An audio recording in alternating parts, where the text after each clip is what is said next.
Olá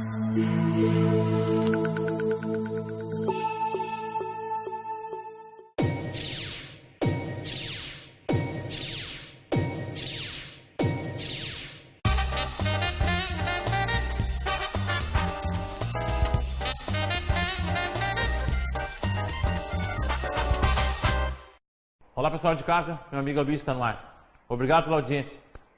Dando sequência, hoje vamos mostrar na segunda entrevista o promotor Sandro Ferreira. Na semana passada ele falou sobre crimes ambientais. Hoje ele vai falar sobre as leis de maus tratos. Então vamos deixar o promotor falar. Promotor Sandro, em relação aos maus tratos, as pessoas desconhecem o que a promotoria oferece à comunidade. Você pode explicar para as pessoas de casa como funciona essa relação da promotoria com a comunidade? Sim. Bom, a promotoria de justiça, ela faz parte de toda uma estrutura que o Estado oferece à sociedade em geral, e com relação aos maus tratos dos animais, a promotoria de justiça ela é um dos órgãos que atua, em conjunto com a Polícia Civil, com a Brigada Militar, com os órgãos municipais. Então, todas essas estruturas são disponibilizadas às pessoas para que procurem o poder público, e, enfim, para fins de denúncia, pedido de providências, muitas vezes pedido de proteção aos animais. Então, a promotoria tem sempre atuado de forma bastante proativa com esses vários órgãos e tem buscado melhorar as condições dos animais, coibir atos de maus tratos e, eventualmente, quando necessário, inclusive adotar medidas extremas, como, por exemplo, a busca e apreensão dos animais, o encaminhamento dos animais a entidades para fins de melhor proteção. Então, a promotoria ela faz parte desse cenário e está, enfim, mobilizada a todo tempo para qualquer tipo de denúncia, de reclamação que a sociedade sinta a necessidade, está livre para procurar o promotor e estamos sempre à disposição. Existe uma dúvida grande das pessoas, assim, o que é maus tratos, o que se enquadra como maus tratos, né? A gente estava falando em off aqui, né, sobre esse assunto, e tu me citou que sempre é passado por uma avaliação pelo veterinário ou pelo responsável por essa área da prefeitura, ele vai avaliar e vai encaminhar isso. É assim que funciona? Exatamente. A definição de maus tratos, ela é uma definição técnica. Então, o promotor, ele trata da questão do ponto de vista legal. Enfim, ele propõe as medidas que a lei oferece para fins eventualmente, até de punição à pessoa que maltrata os animais, mas a definição técnica disso, quem fornece é sempre um técnico da área, ou seja, o médico veterinário, ele sempre atesta se o animal vivia ou vive em condições de maus tratos. Então, nesse sentido é que a promotoria tem atuado em parceria com o município de Novo Hamburgo, que disponibiliza os seus veterinários, que sempre, enfim, sempre que eles têm a notícia, uma denúncia de maus tratos, os veterinários municipais comparecem ao local, analisam a condição do animal e reportam, então, através de um laudo, o estado do cão, do gato, enfim, do animal que está sob maus tratos, e é com base nessa análise técnica que a promotoria age, a partir do laudo do médico veterinário. E as penas, elas são baseadas nisso? A gravidade ou é o juiz? Como é que funciona daí? Para a pessoa em casa que não sabe nada?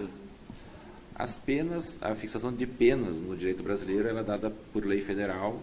No nosso caso específico, aqui, quando se fala em maus tratos a animais, a lei número 9.605, ela fixa no artigo 32 as penas admissíveis para quem causa maus tratos a animais. Então, no nosso caso aqui, a pena prevista em lei é de 3 meses a 1 ano de detenção, com a possibilidade legal de substituição das penas por penas alternativas, como, por exemplo, doação de, casos muito comuns, doação de alimentos ao cânion municipal, eventualmente serviços à comunidade que são prestados no próprio cânion municipal.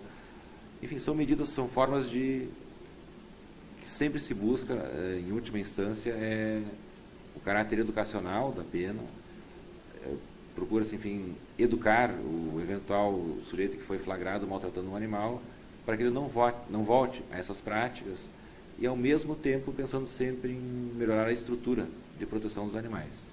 Como tu me disse, né, a questão da punição, as pessoas querem muito aquela coisa é quase que uma vingança, né? Querem punir a pessoa que causou os maus tratos com a cadeia. Mas tu me disse que isso não é passível, né? A ideia é prender, punir, né, com cadeia apenas as pessoas que oferecem um perigo à sociedade, né? Certo. A lei, ela prevê. Uma das penas previstas para esse fato de maus tratos a animais é a privação da liberdade, de 3 meses a 1 ano, mas o direito brasileiro ele trabalha com essa perspectiva de penas alternativas também. Então, eventualmente, nós não temos nenhum caso em Novo Hamburgo, mas a lei prevê, ela admite a possibilidade, mas talvez em casos de pessoas que não tenham mais direito a benefícios como a transação penal, a suspensão do processo. Então, eventualmente, casos extremos, aí se trabalha também com essa possibilidade, até da privação da liberdade.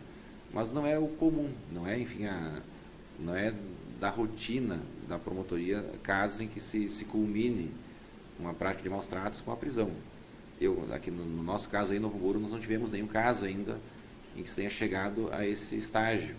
Então, sempre se consegue resolver a questão criminal por meio de formas alternativas, transação penal, doação de cestas básicas, serviços comunitários, tem sido as medidas que a gente entende que conseguem satisfazer a pretensão social a que esses fatos não voltem a ocorrer.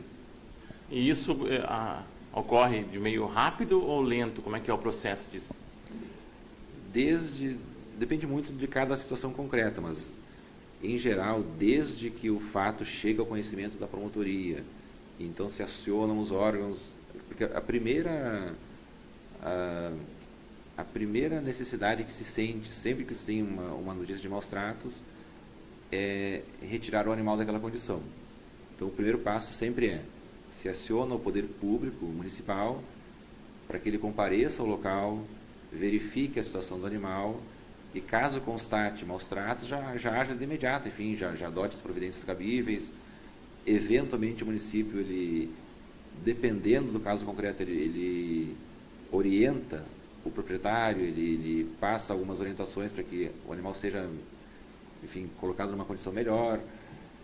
Em casos extremos, se admite, se realiza a apreensão do animal. Se é um caso, enfim, extremo de crueldade, o poder público ele faz o resgate do animal. Esse é o primeiro passo. Então, isso se resolve, poderia dizer assim, na nossa prática, geralmente no próprio dia da notícia, eventualmente no dia seguinte, mas sempre se dá preferência à resolução do caso concreto. Depois disso, enfim, resolvida a questão do animal, que é o que mais nos preocupa, aí se parte então para a questão jurídica, propriamente dita, para fins de punição, se for o caso. E isso não te daria um prazo em quanto tempo isso se resolve, mas na prática eu diria assim 3, 4, 6 meses no máximo você tem uma resolução do caso. Já se tem uma definição de que consequências a lei propõe para aquele cidadão. E promotor, nós temos dois exemplos distintos aqui na cidade de Novo Hamburgo, né? Talvez que ocorreram no último ano. O caso aquele do cão Lost, aquele que acabou matando a própria dona, né? Eu acho que o caso foi resolvido com uma certa agilidade, mas eu acho que ele está em aberto ainda, né? E teve aquele outro caso também na Santo Afonso, onde o cachorro, o dono pagou uma pessoa para matar o cachorro a machadadas, né? Um caso já foi resolvido, que é o caso do Lost, aquele, né? Quem avaliou ele até, porque senão ele poderia ser sacrificado em função do ataque, né? Também passou pela avaliação de vocês, né? E esse outro caso, um fechou e o outro está aberto, ou os dois casos estão em aberto? Esse caso, o primeiro caso que tu referiu, o caso do Lost, ele não passou pela minha promotoria, por essa promotoria não. Ele acho que é uma questão mais do âmbito criminal em geral, então esse caso eu de fato eu desconheço, conheço mais por jornal. Mas esse segundo caso, de fato, passou pela promotoria, está sendo ainda analisado, e é um caso, enfim, como nós temos vários outros exemplos, enfim, em que se constata muitas vezes, que se percebe sempre um certo desconhecimento da população, até do direito, enfim, que protege os animais. E nós temos vários casos de atos como esses, referido, enfim, outros tantos. São casos que a gente percebe que ali, em algum momento, o Estado deveria se fazer mais presente, de passar a sensação de que atos dessa natureza eles são vedados por lei e eles devem ser combatidos. Então, para fechar, Se alguém tiver algum caso de maus tratos, o ideal é procurar a prefeitura, o Câmara Municipal, e depois o canil municipal vai encaminhar para vocês. Esse é o caminho lógico. Olha, são vários... Pode vir direto, desculpa. Pode, sim, são vários caminhos. Nós temos... A dinâmica da promotoria funciona da seguinte forma. Alguns casos começam diretamente pela promotoria, a pessoa procura a promotoria, faz a sua reclamação, às vezes faz por e-mail, faz por meio da ouvidoria do Ministério Público. Enfim, a promotoria é uma porta de acesso a essa questão. Outras portas de acesso são a Brigada Militar, Polícia Civil, Canil Municipal, Secretaria do Meio Ambiente, qualquer... Na verdade, o Estado ele tem várias estruturas disponíveis. E qualquer uma delas é obrigada a agir tão logo tome conhecimento do fato. Então, a promotoria é um canal. Só pode procurar diretamente a promotoria, fazer a sua reclamação, pode, eventualmente, trazer algum elemento já inicial, fotografia, uma prova, ou não, isso não é o determinante. Nós sempre pedimos uma coisa que é fundamental, que a promotoria precisa para poder agir de forma mais efetiva, é uma descrição, pelo menos rápida, do que de fato está ocorrendo, do endereço certo, enfim, onde o animal está, e, eventualmente, se for o caso, a identificação do proprietário, responsável pelo animal. Isso facilita a nossa atuação, porque, enfim, já se aciona o município, que consegue, de forma ágil, fazer um acompanhamento, enfim, já um exame inicial do caso. Então, pode ser procurada diretamente a promotoria. Tem um e-mail? E-mail da promotoria é mp.novamburgo@mp.rs.gov.br. Ou, eventualmente, a ouvidoria do Ministério Público também tem um link no site do Ministério Público. A pessoa pode fazer a sua denúncia diretamente pela ouvidoria do Ministério Público também, por telefone, enfim, são vários canais. Aí a promotoria está aberta a reclamações e notícias nesse sentido e sempre disposta a agir. Promotor, obrigado pelo teu tempo, pela tua disponibilidade de passar essa informação para o programa e para as pessoas em casa. Certo, eu agradeço também, porque o Ministério Público ele tem essa necessidade desse contato constante com a sociedade, que as pessoas saibam o que o Ministério Público faz, saibam o que o Ministério Público pode fazer, o que não pode fazer, e saiba também da importância que a comunidade tem no sentido de trazer ao Ministério Público suas demandas, trazer as reclamações, as notícias, os pedidos. Então, o Ministério Público ele existe em função da sociedade e precisa da sociedade para que possa agir de forma efetiva, enfim, e eficaz. Obrigado, Manoel. Obrigado, muito obrigado. Acho que ficou bem claro ali as informações que ele passou. Para você de casa que não sabia, é bom saber. A informação sempre é importante. Hoje a gente vai mudar um pouquinho a ordem em função do nosso tempo aqui. Então, agora a gente vai mostrar o quadro de adestramento e no segundo bloco nós vamos mostrar a parte do veterinário. Bom, pessoal, nossa parte de adestramento de hoje, eu quero mostrar para vocês uma dica importante que pode resolver muitos problemas, inclusive causas de acidentes ou até uma situação de descontrole populacional de cães. Então, se você tem uma fêmea no cio e ela foge pelo portão, nesse meio tempo da fuga ela pode cruzar com outro macho, porque é muito rápido, ou um macho, na mesma situação, pode perceber uma fêmea no cio e fugir para cruzar com essa fêmea. Sem falar na situação de fuga do cachorro e causar um acidente, derrubar uma moto, machucar alguém. Se for um cachorro agressivo, ele pode atacar alguém, né? Então a minha dica é o seguinte: se você tem um portão com controle remoto, no caso aqui esse portão ele corre lateralmente, certo?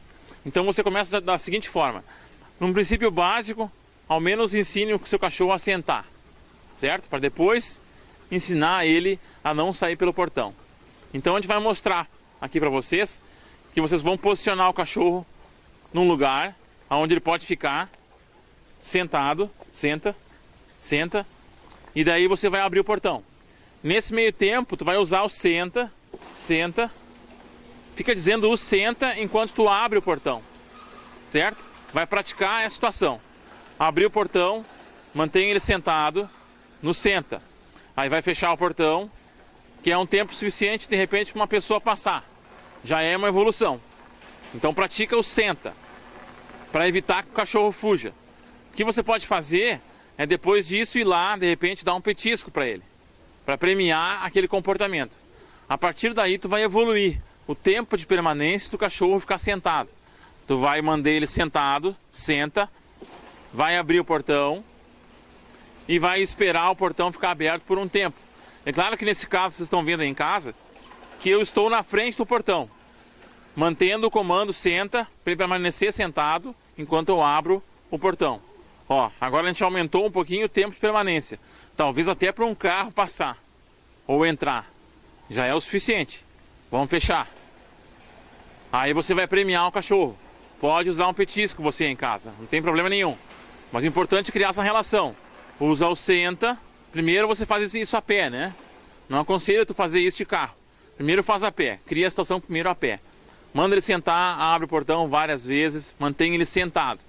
Aí premia sempre o cachorro depois que ele permaneceu sentado. E eu, nos meus cães, sempre premio eles com carinho, com brincadeira, né? Então eu mando eles fazerem as coisas e sempre premio eles, senta. Premio eles com um carinho. Ó, vamos de novo.